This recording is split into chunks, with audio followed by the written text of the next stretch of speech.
Thanks so much for the invitation, and I really appreciated all the questions. I've sort of gathered up the questions into 3 parts. The first part will be hip size, heart and elbows, and OFA. The second part, the code of ethics and how we got here and where we're going. So one of the first questions asked why health screenings are important to pet owners. And actually it's the same reason that they're important to anyone who owns Goldens, whether they're competition dogs or therapy dogs or breeders. We all do health screenings for the same reason, and it's because of this dog. So I know we're not supposed to have a favorite dog, but I do. And this was my favorite dog ever. Her name was Pete, and she and I hiked 8,000 miles together in this national park. And I know each of you also have a heart dog. And the reason we do health screenings is because it would break our hearts if our dog, our special dog, had to suffer because of a health condition that may have been prevented. So the last sentence of the Code of Ethics reflects this, and it says, GRCA members' highest motivation is their love for their dogs, and difficult decisions should be resolved in a manner that places the best interests of the dogs and the breed at the forefront. And when breeders who are fully informed about the consequences of their decisions take action as if those consequences will be borne by their personal heart dog, the breed will benefit. So it's up to us to make sure that we're fully informed on what those consequences are before we do any breeding. But I'm going to back up a little bit because some people did ask about how we got started on this path of health screenings. And it all started with the formation of Orthopedic Foundation for Animals. And that started by a man named John Olin. There is an Olin Corporation. There was an Olin Foundation that was very philanthropic, donated $370 million to various causes. And John Olin called himself a conservationist and a sportsman, and he even owned a Kentucky Derby winner. But he also owned Labradors, and he recognized that his Labradors were suffering from hip dysplasia. Now, since his corporation was in Missouri, he called together a meeting of veterinarians from the University of Missouri, and also GRCA was one of the founding clubs, and also the German Shepherd Dog Club. So with funding from John Olin, OFA was formed in the beginning with the mission just to assist breeders in reducing hip dysplasia. And now, of course, gosh, how many years later is this? 60 years. It's the largest registry of hereditary canine diseases in the world. OFA itself has funded $3 million in research to reduce hereditary diseases. And I never knew John Olin, but the closest I could come was one of the original board members named Dr. Ed Kazicki. And he was a very close friend of Olin's and also a conservationist. He served on the OFA board for almost 40 years. But one particular story about Ed comes to mind that I think tells us a little bit about the people that founded OFA. I ran into Ed one time when we were both checking into a hotel in New Orleans, and I just wanted to get in my room and relax. And Ed said, "Come on, Rhonda, let's go see Bourbon Street." Well, the thing is, at this point, Ed was in his 80s, and he was sort of unsteady on his feet, and he walked with a cane. And although I really didn't feel like traipsing around New Orleans, I decided I'd better go with Ed and keep an eye on him.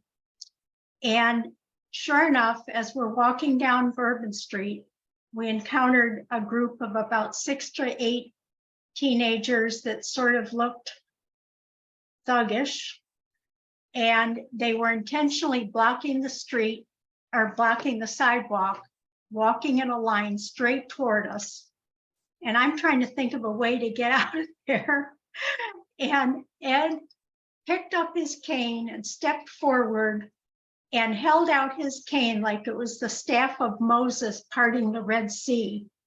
And he said, "Step aside, boys." And they did. So I think that's a little bit about the mindset of the original people that founded OFA. They were doers. So today we know OFA handles the clearances or certifications for some of our most common diseases, and really all of the ones that we're concerned about in Goldens. Hip and elbow dysplasia, eye and cardiac diseases are all phenotypic exams. And those are exams that aren't based on knowing the genes, because those are very complex diseases and we haven't identified the genes yet. And with those exams, every single generation of normal clearances plus a strong vertical pedigree adds layers of assurance to us being able to produce normal dogs. It doesn't all happen in one generation. Now with newer exams, DNA testing, those are genotypic exams where they're actually looking at the genes. And so at this time, all of the DNA tests applicable to golden retrievers are for recessive diseases.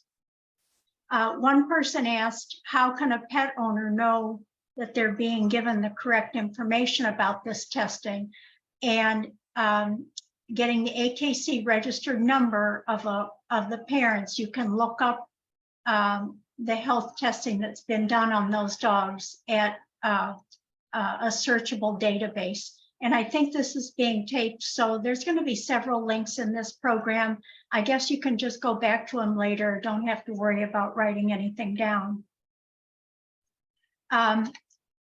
So another person asked, how is this doing? All these years of health screening, what have they done for us? And I have some statistics here, and you're going to see more throughout the program. And frankly, they only go up to about 2013 or 2014, but the numbers are so large that they really won't have changed a whole lot. And I think you'll get the general idea.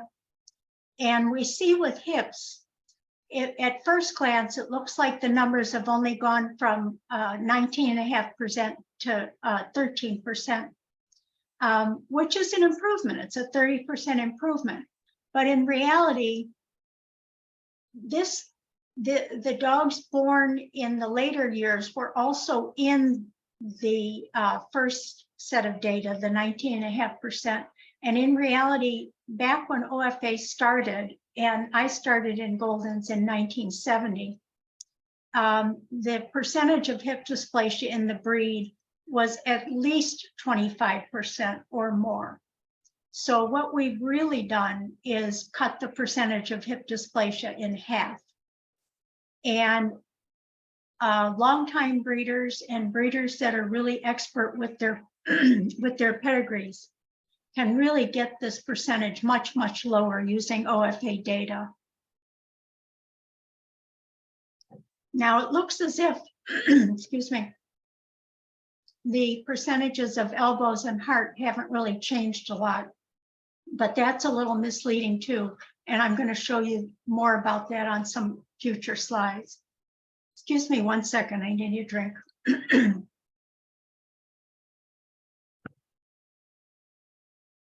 So this is a really extensive mating probability chart based on 400,000 dogs. This is all breeds of dogs. And this gives us data on what happens when we breed the different grades of ratings, excellent, good, fair, and dysplastic, dams or sires, and what happens with the numbers when those combinations are bred to each other. And we see, if we just look at the excellent category, that in reality, we don't have to be satisfied with 13% hip dysplasia. We can get that number down to about 4%. And these dogs, this is basically taking data exactly as OFA gets it, which is not necessarily multiple generations. And it becomes very clear when you look across the chart from excellence to dysplastics, or down the chart from excellence to dysplastics, that it's very clear what those different combinations, they're very linear numbers, and they go straight up from 4%, 6.5%, 10%, 15% hip dysplasia. And I won't read all of the numbers, but you get the picture. One person asked, well, if I have a dog with an excellent, why can't I just breed that dog to any dog?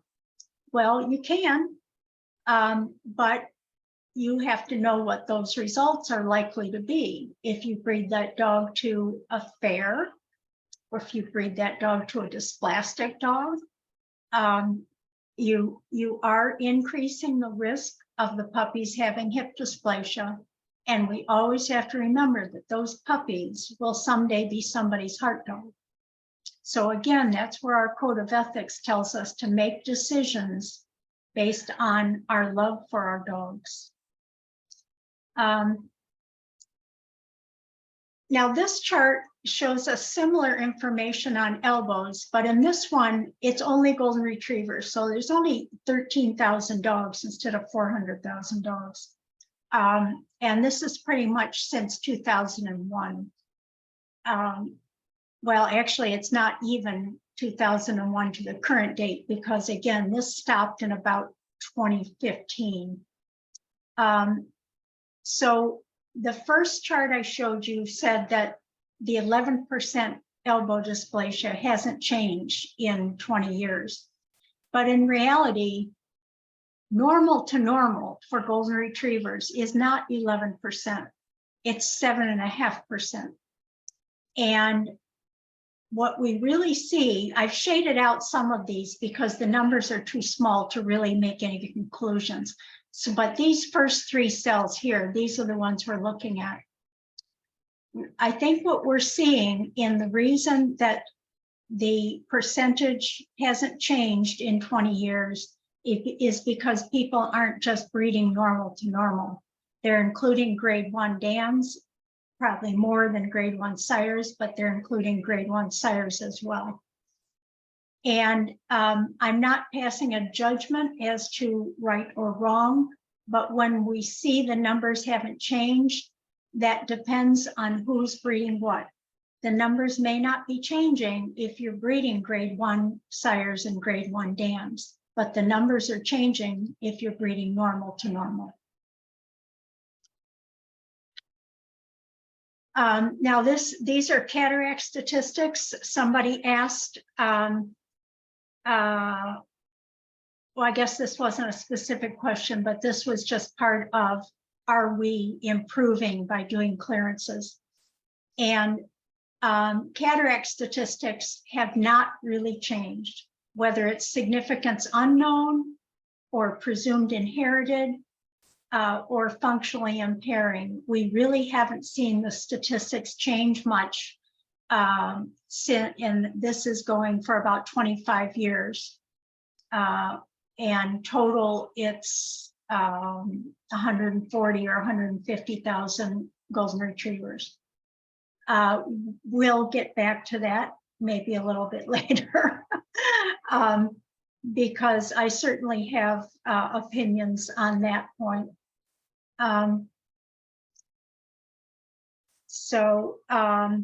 Then there was also a question. I apologize, I'm looking at my notes a little bit before I go to the next slide. There was also a question, and I'm going to go back to elbow dysplasia, where one person asked, how can we tell, or can we tell, whether a grade 1 elbow is due to an injury and not heritable. And this is actually a common question, so I did want to get back to this. We often hear the question, is it, my dog showed some lameness after it jumped off the porch or jumped off the grooming table or went up for a Frisbee. And maybe that dog injured its elbow. And later when we did OFA elbows, it didn't clear. And can we tell if that was caused by an injury? And for the most part, it's believed that when those kinds of things happen, it's not really causing elbow dysplasia, it's revealing elbow dysplasia. So if one of the underlying mechanisms to elbow dysplasia are when the ulna and radius grow at slightly different rates. So they're not lined up correctly and the stresses are abnormal on the elbow. So when a dog jumps off of some kind of height or some similar kind of activity where it comes up lame and is later diagnosed with elbow dysplasia, that's usually a point where those stresses release and you start to see symptoms, but the underlying process of elbow dysplasia was already going on.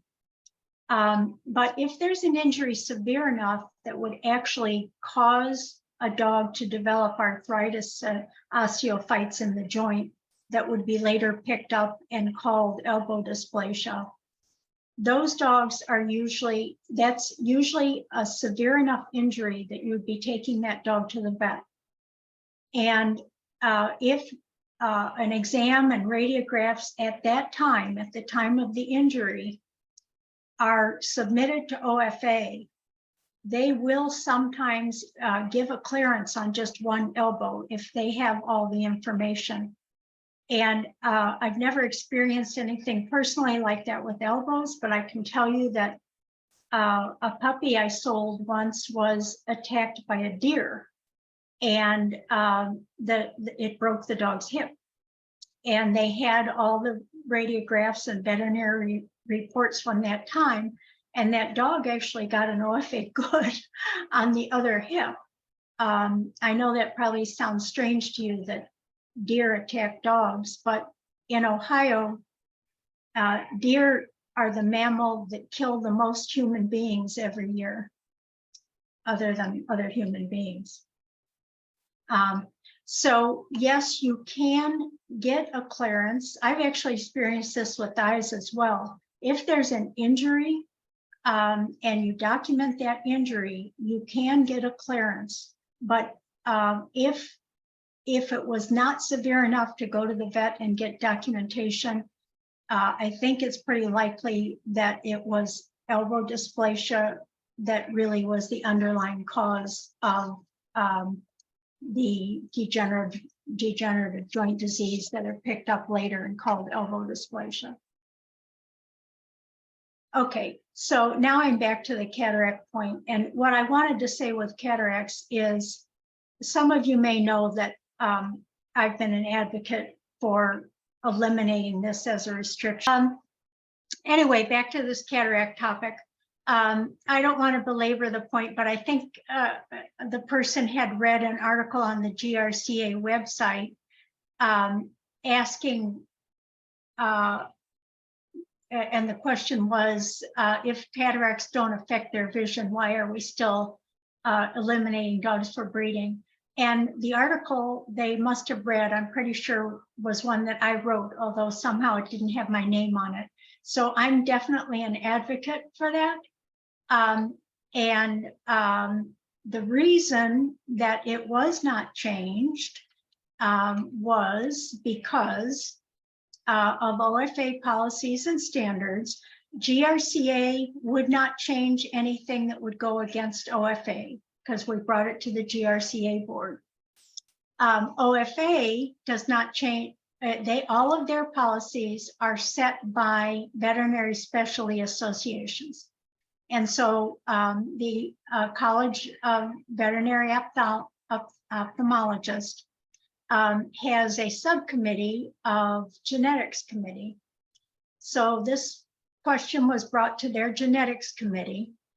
the genetics committee consulted an outside researcher who had done some papers back in the 1970s saying that this was inherited and could cause blindness. And essentially that one person got the whole idea nixed because they did not take into consideration the fact that it really doesn't cause blindness in golden retrievers. So that's where we stand with that. But all of the other, another person asked the question of why do we have to wait until 2 years of age to do hips? Because there was some information at UC Davis saying that growth plates are closed at 18 months. And actually growth plates are probably closed much earlier than that, probably closer to a year. But it's not really just when the growth plates close, because some of the considerations of evaluating hip dysplasia are when they see some of the secondary indications of hip and elbow dysplasia, such as developing remodeling of the bones, developing osteophytes or arthritis in the joint. So it's not just when the dog stops growing, it's actually waiting for the development of some of these secondary conditions that are used in evaluating hip and elbow dysplasia. Another person asked about comparing pen hip to OFA. They're really pretty different procedures. With OFA, they offer preliminary hip evaluations at 4 to 24 months on hips, 12 to 24 months on elbows, but finals are not until 24 months. Pen hip will actually do your final rating at 4 months, but the GRCA Code of Ethics requires 24 months anyway. Sedation is different on the two. Sedation with OFA is not required, and deep sedation is required with pen hip. One of the most valuable aspects of OFA data is that you can look up vertical pedigree and combined health pedigrees very easily with just a click of the button. And that data is not available at all with pen hip. They don't do any pedigree data sharing. Ratings are very clear with OFA, but with pen hip, the DI does not clearly delineate normal from abnormal, and that's often abused by puppy mills, because puppy mills will give a number that they know their buyers don't understand, like 0.54, and say this is our dog's hip number, and in reality that dog may have hip dysplasia. Then our Code of Ethics also recommends that all data be entered into a searchable public database. That's done automatically with OFA. With pen hip, you can do it, but you have to submit it separately and with a fee. However, either can be acceptable. Being an emeritus director of OFA, I do tend to go more along the line of OFA, but either can be acceptable. I think it's a lot easier to do OFA, but whatever one a person uses and sticks with, I think is good. We just want these dogs cleared. I put a few resources on here for puppy buyers that might be useful, that you can come back to and follow these links for information. And now I'm going to move on to the Code of Ethics. Just give me a drink. So this is the very end of the Code of Ethics, but to me, it's the essence of the Code of Ethics. And it says that recognizing that no dog is genetically perfect, that maintaining a rich and diverse gene pool is important for the long-term health of the breed, and that good breeding decisions must balance many factors. It is suggested that breeders give the highest health priority to selection against heritable disorders that significantly decrease quality of life and that have the greatest likelihood for improvement through careful breeding decisions. And then the last sentence I've already read over with you. But to me, this is an amazing code of ethics. It recognizes that breeding is very complex. There are contradictions inherent in good breeding decisions, and its flexibility gives support to genetic diversity, but it also means that breeders have more responsibility to make wise choices because they're not all laid out in front of you. A question was asked, how are the Code of Ethics recommendations developed? And only in this one section, that's its responsibilities as a breeder, specific guidelines. Only in this one section, this is pretty much developed by the GRCA Health and Genetics Committee. And the Health and Genetics Committee is usually about 6 to 8 members.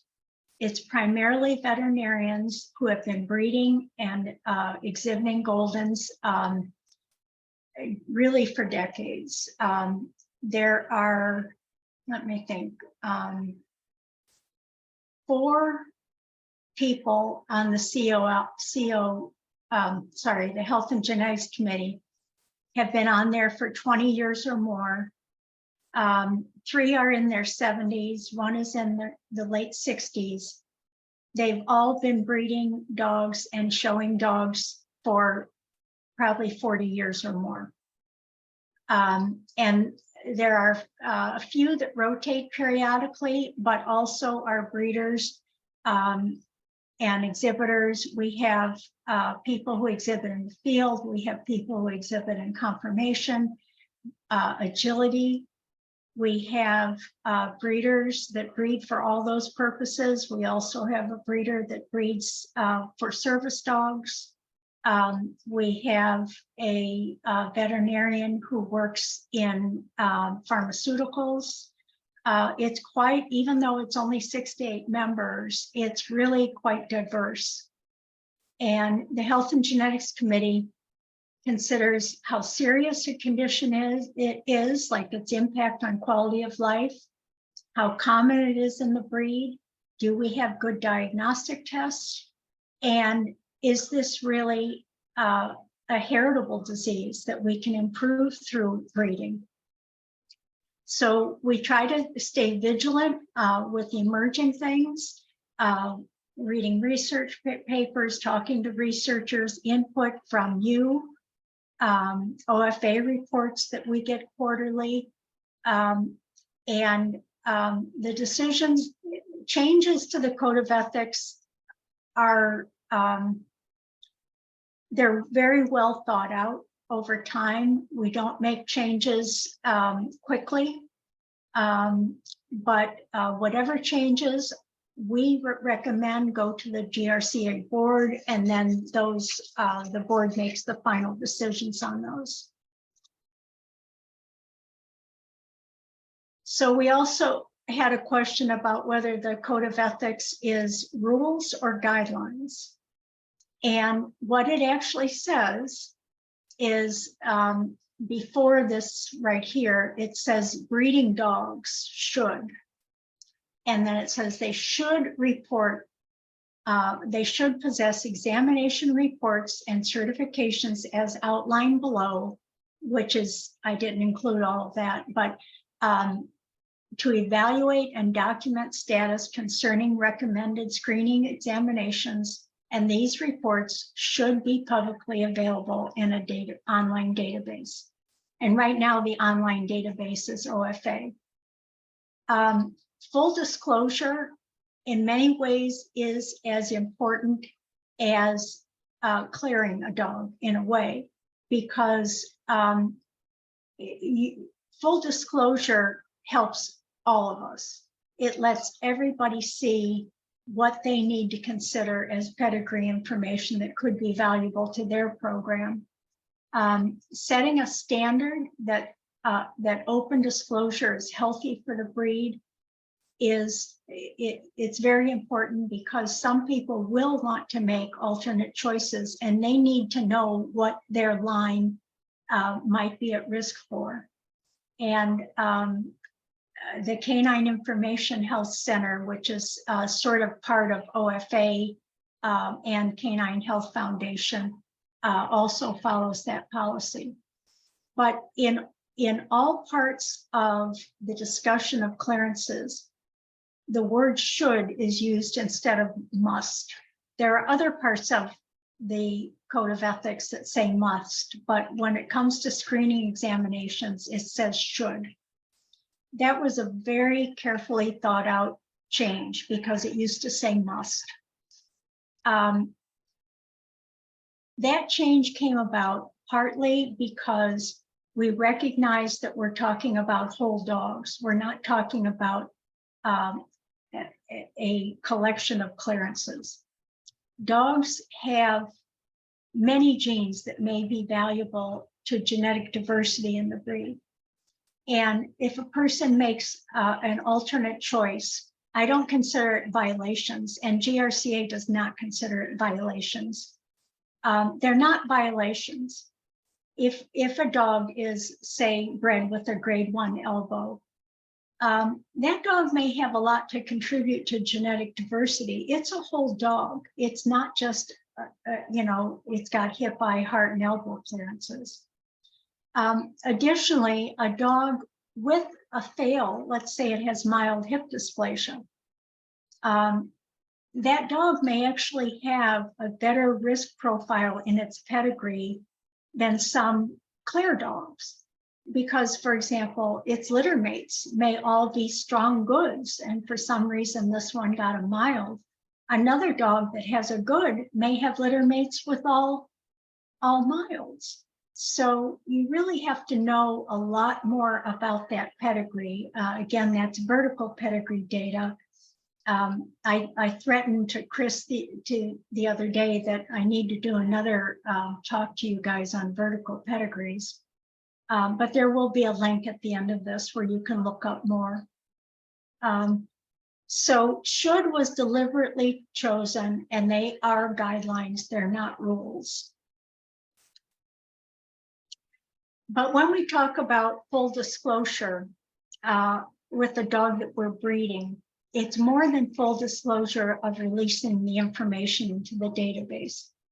It's also the responsibility of the breeder to learn the risk of that dog's offspring to that dog's offspring, and to disclose that information to anybody who might be considering buying a puppy.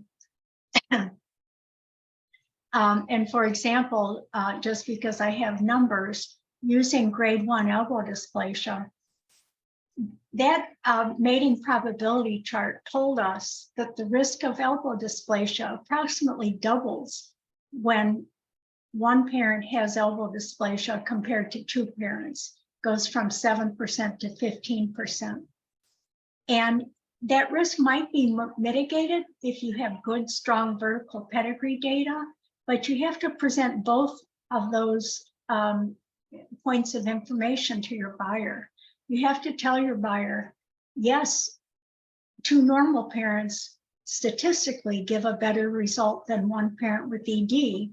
And these are the reasons, maybe look at showing the vertical pedigree data, that you decided to take that risk. And I think it's a very useful exercise if a person decides to make an alternate decision on a breeding dog. Imagine yourself sitting down with buyers who just want a heart dog. And you explain to them why you decided it's okay to take this risk with your breeding. And they're going to ask you that. They're going to say, well, why did you do this? Or why is this okay? And why shouldn't I just buy a puppy from two normal parents? So you have to go through that scenario in your head and make sure you have answers that you can live with before you do that breeding. It's not that it's wrong, but think it through and really consider the other side of the coin, not just that you want to do a breeding of a certain dog to a certain dog. A question was asked what the Code of Ethics says about using frozen semen. And I appreciate the question because actually when I started looking it up, despite having been part of writing it, and when I started looking it up, I realized that it really only addressed eyes. And the two things that it said about eyes is that dogs that produce offspring are supposed to have yearly exams for their lifetime. And also that if a dog passes away, that dog should be current with those yearly exams within 18 months of the date of death. But it didn't really address hips, elbows, and heart specifically. I think that that's all within the spirit of the Code of Ethics. And maybe that will be something we have to correct. But just in a general sense, the person asked, how will we know what years these clearances came into being? Hips, as I mentioned, have been since 66. Eyes, we started doing in 74. Heart, we started doing in the 80s. And then elbows was the last one added in 2001. So since most frozen semen really wasn't collected until the 1980s, probably it really didn't become more popular until the 90s. I think for the most dogs are going to have hips, eye, and heart, although I do have frozen on a dog born in 1975 who did not have a heart exam. But elbows were added in 2001, and that's probably the most likely one, that if a dog was frozen in the 90s, he might not have had elbows. But eye exams were not required. Well, at some point they said required, but let's say the norm. Eye exams were not the norm going through a dog's lifetime. Generally, people did them up to about 8 years of age, and that was until pigmentary uveitis was added in 2003. So eye exams that go up to 7 or 8 years old would have been fine with those older dogs. Another question asked about DNA testing. I don't want to get too long. I know I'm already starting to go a little long here. So I won't read exactly what the COE says about it, but I don't anticipate that DNA testing will be added to the COE anytime soon. And that's because for the tests that we have now, these diseases tend to be clustered in certain populations and not widely dispersed across the breed. So breeders really need to take responsibility to know what's in their line, where their highest risks are, and to DNA test as needed. And a lot of responsibility goes on breeders. We give breeders a lot of leeway to make decisions, but that also gives them a lot of responsibility. And actually, most of the popular DNA test panels now seem to cover everything anyway, probably more than they should be covering, because there is actually a dark side of DNA testing. And that is that as DNA testing goes up, genetic diversity goes down. And once it's lost, it can't be recaptured. So the Health and Genetics Committee really wants everybody to proceed just wisely and cautiously with DNA tests. Don't try to eradicate diseases. Well, I'm sorry, I shouldn't have said that. Don't try to eradicate the gene causing the disease. Try to reduce producing affected dogs. The popular DNA packages, the way they can lead to over testing is, for example, with ichthyosis 1.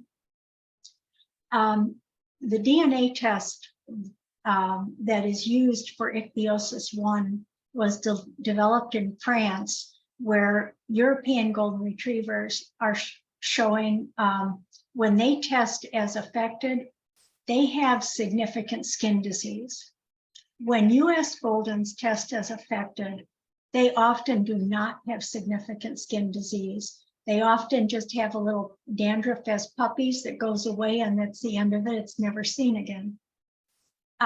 So we know that something is different that is not being picked up in that test.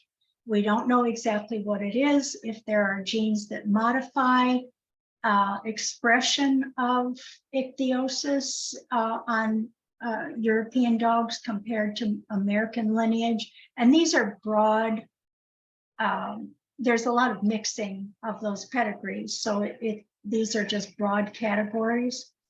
But most American Goldens do not need to be tested for ichthyosis 1, because when they are tested, as soon as a sire is tested as a carrier, nobody wants to breed that dog anymore, because even if their bitch is normal, they don't want to introduce something into their line that they're going to have to continue testing for. And that's putting tremendous pressure on the gene pool. And I can tell you, it also led directly to the rise of NCL in golden retrievers, because people were avoiding dogs that carried ichthyosis, and they ended up using relatives that didn't carry it, but had NCL unknowingly, of course. So I personally was actually very interested in making a statement about ichthyosis, and my next stud dog, I had resolved that my next stud dog was not going to be tested for ichthyosis. I'd never had a past stud dog tested, but once this came along, the problem was I wanted to make a statement, but then I never had a stud dog that I actually used again. So I couldn't make that statement, so I'm making it to you guys. Okay, so this is going to lead into where we are, how we got here, and where we're going. And again, this is a chart that I prepared some years ago, and it's not quite up to current. But back in 1970, when I started in golden retrievers, we screened hips and eyes. But one of the things we were screening for juvenile cataracts and PRA, but I don't think anybody actually ever encountered PRA except in very rare pockets of dogs. So all we ever really were eliminating dogs from breeding was hip dysplasia and juvenile cataracts. And we also had golden retrievers at the time had a much higher incidence of epilepsy, about the same incidence of cancer, although we really didn't know it too much at the time. And then 40 years later, close to the current time period, look at all the things that we are now screening for, and things that we know are at elevated risk in our breed that we don't even have screening for. And so what happened in that 40 years? Were we just ignorant of all these things, just no knowledge back in 1970, or did something change? So here's how we got where we are and where we're heading. If you start up at the top with a wolf, long time ago, obviously, and still to this day, nobody really knows how wolves were domesticated into dogs. But humans entered the picture when they started creating breeds. So as soon as they started creating breeds, they selected desirable traits, they got rid of traits they didn't want, and they created breeds. We're still in the green zone. We're really not doing too much damage in the beginning. But even in the beginning, some of the things we chose were not in, when I say most fit allele, they were not for the optimal health of the dogs. And sometimes there were good reasons to remove them with unintended consequences. Excuse me a second. And an example of that is that obviously our Goldens have drop ears. One of the reasons breeders of that time frame were attracted to drop ears in breeds were because they were tamer. And it is known that genetically drop ears are linked to a softer temperament than prick ears, and prick ears have a harsher temperament.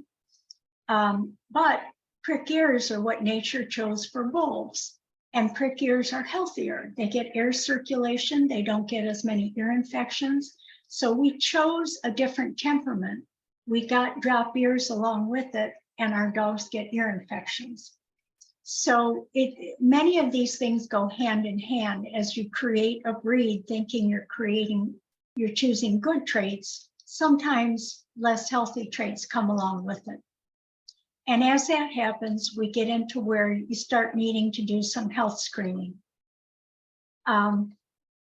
So in the beginning, I've sort of been through this. We started with hips, we keep adding things.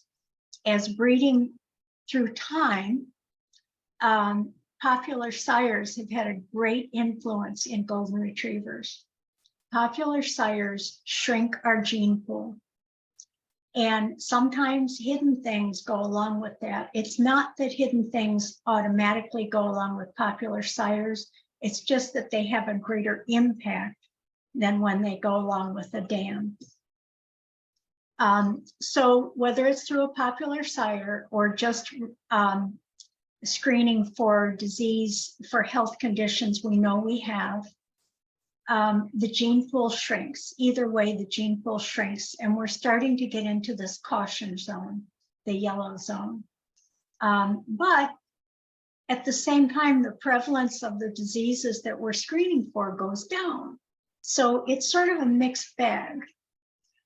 But then we get into the next stage where, as our gene pool shrinks, sometimes diseases that were rare previously are starting to show up, and many of these are recessive diseases and becoming more common because the alleles are pairing up where they used to be rare. So then we have to add more health screening, and then the gene pool shrinks again and more rare diseases emerge. So we add more health screening and the gene pool shrinks, and now we're into this death spiral.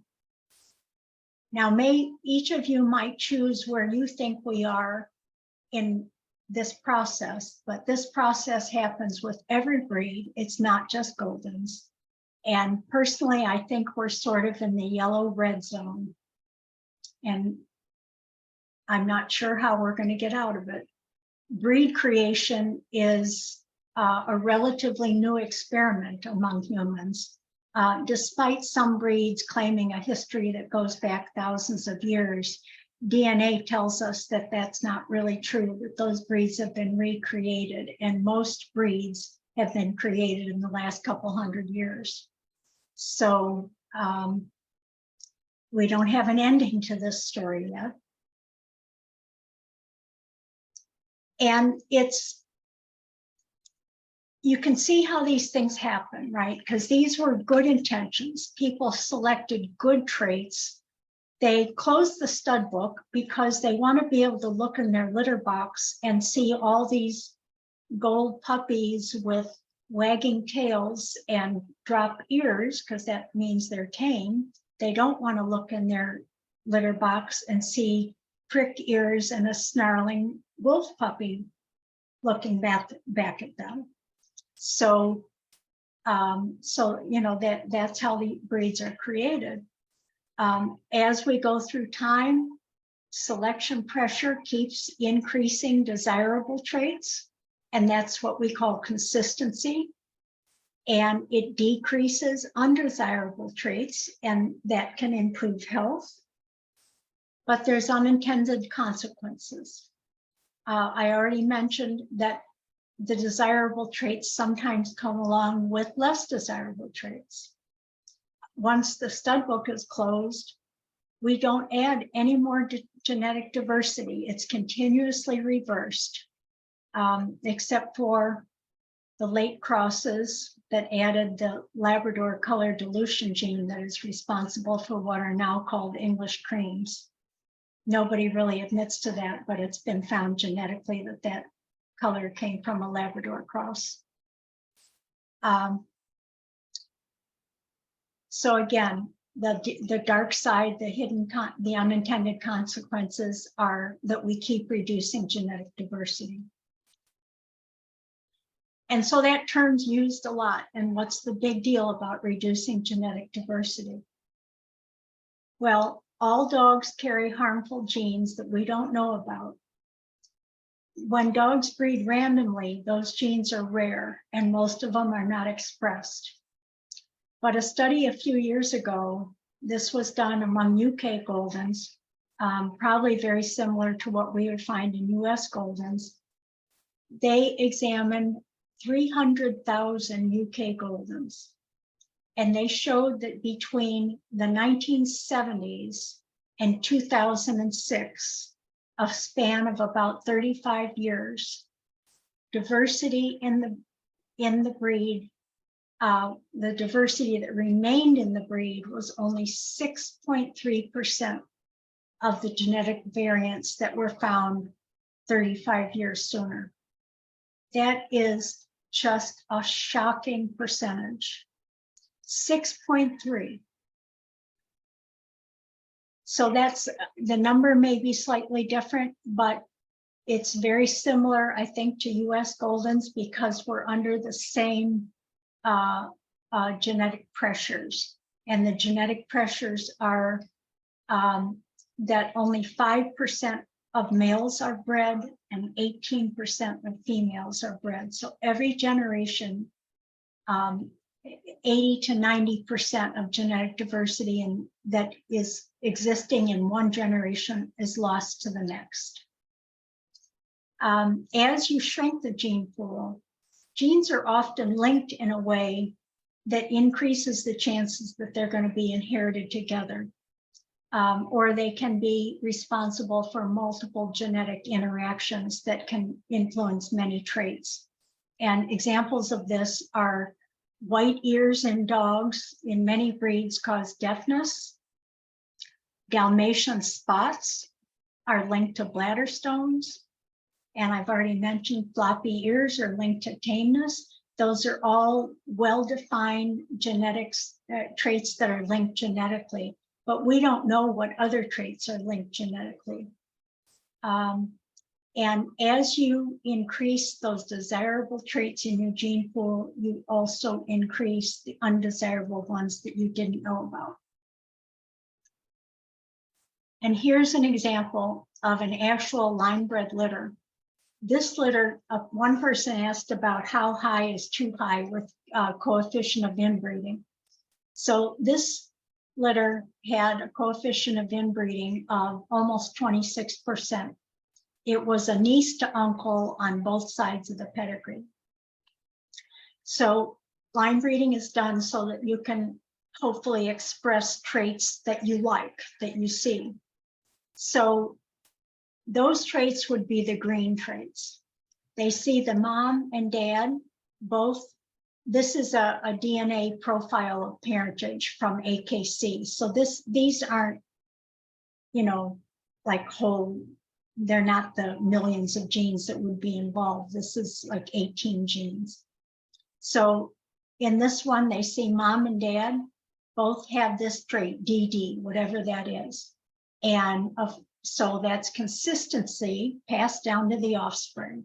all the offspring here all have that same trait. We see it again with this one, with this trait, and this one, and this one. So, and this one, although I have some missing data on a couple of these dogs. So these traits in the green are the reason that people think they're doing the breeding. But the blue color shows that there are some hidden recessives that could be expressed. And so in these two, I guess that I'm not showing any expression of this hidden recessive of E, because I don't see E passed down, a double E passed down. But in this one, we do. We see the mom and dad both have CD, and both CC and DD end up being expressed. These could be harmful traits that are expressed here that we didn't know mom and dad had. But it's likely that they would have some of the similar things because they're related. And then we see it here too, CD and BD. We see it expressed in some of these puppies. And so this is how you line breed for consistency. You line breed because you get all these green columns, but what you can end up with are some of the reds where the hidden traits are expressed. So that's the good side and the bad side of line breeding. So with popular sires in particular, sometimes the harmful alleles are so widely distributed in the population and nobody knows about it until some of the subsequent generations are line bred. That is fairly easy to trace in golden retrievers, the rise of PRCD, PRA, and ichthyosis and NCL. This is exactly how those became noted in golden retrievers. And this, I guess I already mentioned, only 5% of males are bred. I didn't include, but again, 18% of females are bred. So both males and females are constantly reducing the genetic diversity in the breed. It always causes more harm than good. In that UK study, they showed that popular sire syndrome was more pronounced in Goldens than in any other breed studied. And I think it is very likely similar in the US. And I have to admit that I have been a perpetrator. I participated in this. Looking back, I don't know. I know more now than I knew then. But the conundrum for breeders is that the results can actually be good. What we see is, we see that consistency, and the consistency is with good things. We see consistency with health, temperament, structure, aptitude. We see improvement in the screen diseases, the hips, eye, heart, and elbows. If we're line breeding on really strong hips, eye, heart, and elbows, we get really strong hips, eye, heart, and elbows. We can also improve traits that we don't even know we're screening for. Epilepsy is much more common in the pet population and used to be more common in the show population. But over time, I mean, boy, a dog has a seizure at a dog show and other people see it, and that dog is gone from a breeding program. And we've really reduced epilepsy. Among breeding dogs, among competition dogs, we see much less skin and GI irritation and ear problems. And I have personally eliminated poop eaters in my breeding program because they do not stay at my house. So we can drive down traits by all these things that I'm telling you also cause us harm. So it really is a conundrum. And so then the question is, what do we do about all this? Well, we can use vertical pedigrees, and I'll just quickly define vertical pedigrees. Vertical pedigrees are pedigrees that include data from siblings and from aunts and uncles. And so instead of looking at, somebody might say, I have a 4-generation pedigree, and what they mean is they have their dog, its parents, its grandparents, and its great-grandparents. Well, those great-grandparents back there, and even the grandparents, may have much less information to offer than the dog plus its siblings, and the mom and dad plus their siblings might actually offer you much more information about what's going on in that line. And it can be cautionary information, but it also can be really good information because it helps you identify families that have the characteristics you're looking for and aren't line bred. So a vertical pedigree, let's just say you're looking for a beautiful head, whatever that means to you. If you see a dog and 4 litter mates that all have a beautiful head, and its parent, both parents and each of their 4 litter mates all have that beautiful head, they don't have to be related to offer consistency. They can be unrelated because they bring consistency from their line. And the same is true with health traits. Another thing we can do in breeding dogs to protect genetic diversity is to not demand perfection.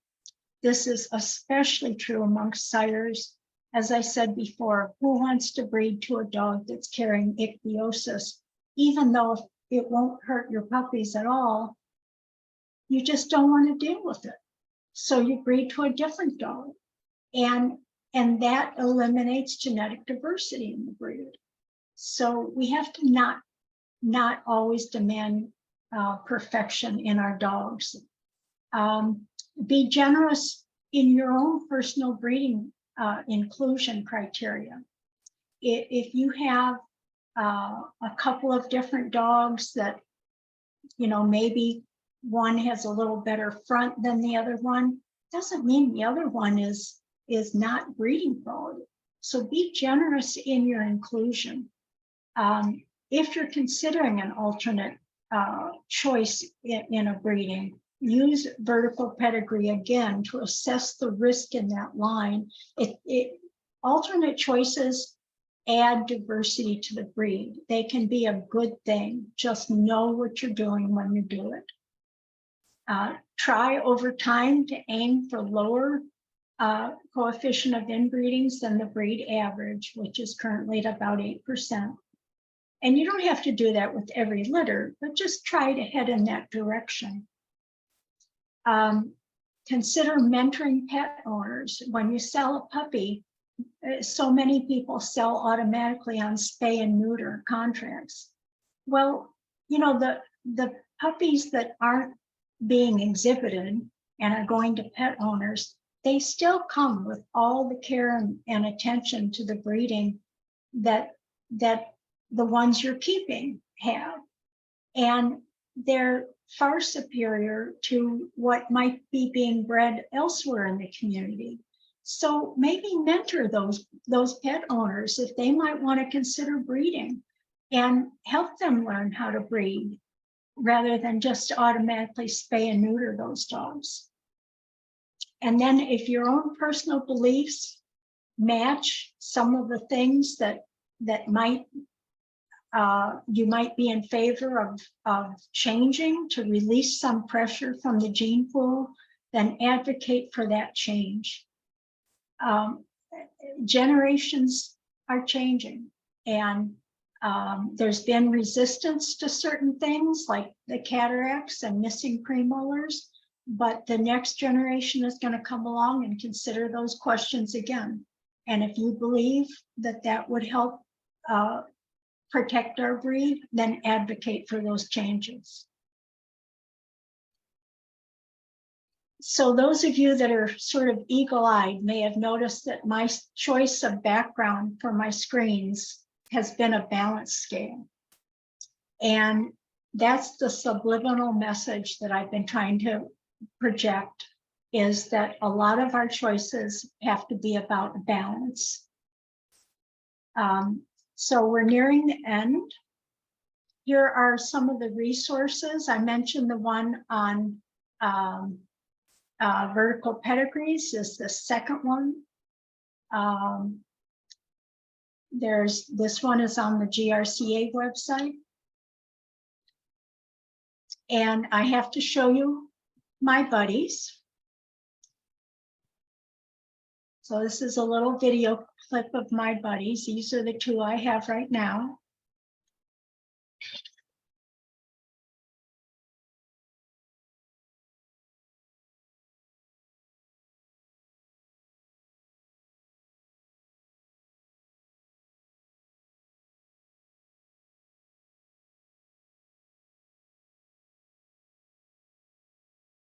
So that puppy is now grown up and is a few years old.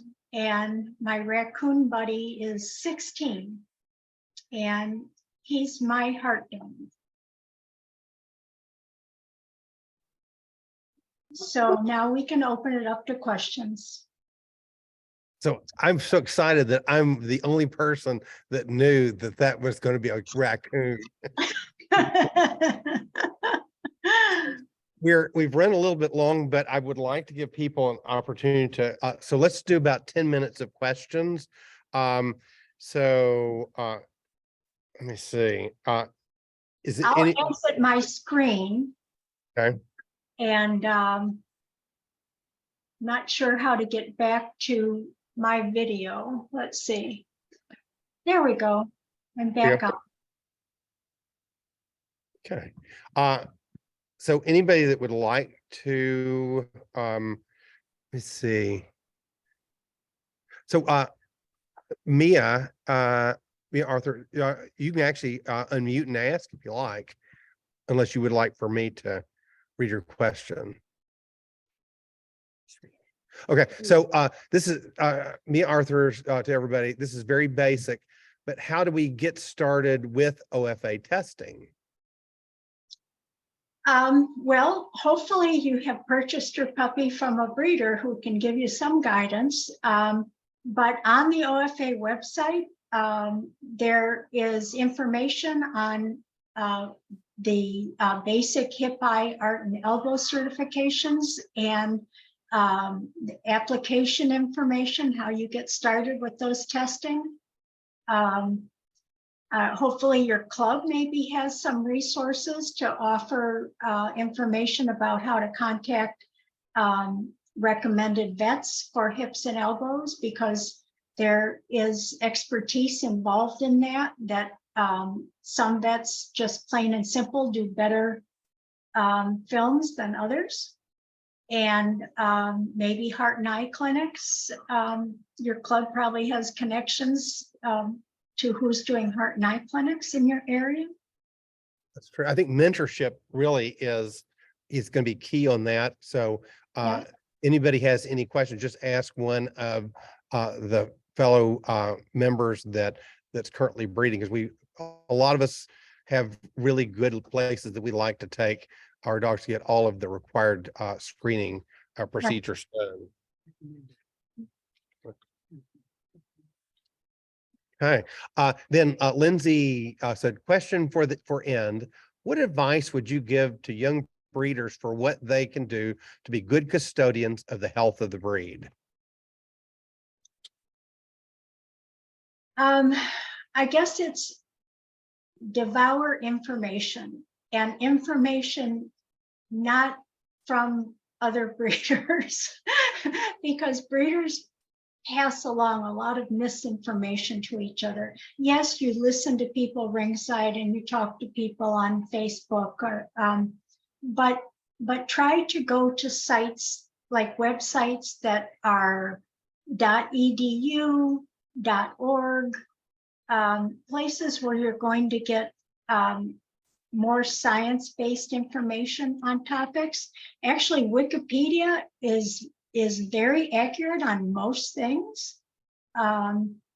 So get information and always put your heart dog in the place mentally of what you would be producing in your puppies, and try to think, how would I feel if I was doing this breeding to somebody's heart dog, to produce somebody's heart dog. So, Question from the. question from the room. So regarding popular sires, so what would you do differently if you knew then what you know now? Wow. You know, I hedged on that. Like a tough question. I hedged on that in the talk because it is so alluring to want to breed.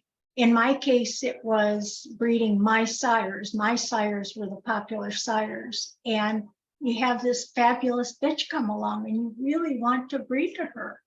It's very tough. And of course you think your dog is perfect. You know what she's I- asking. I think I would probably cut way down and just be extremely selective and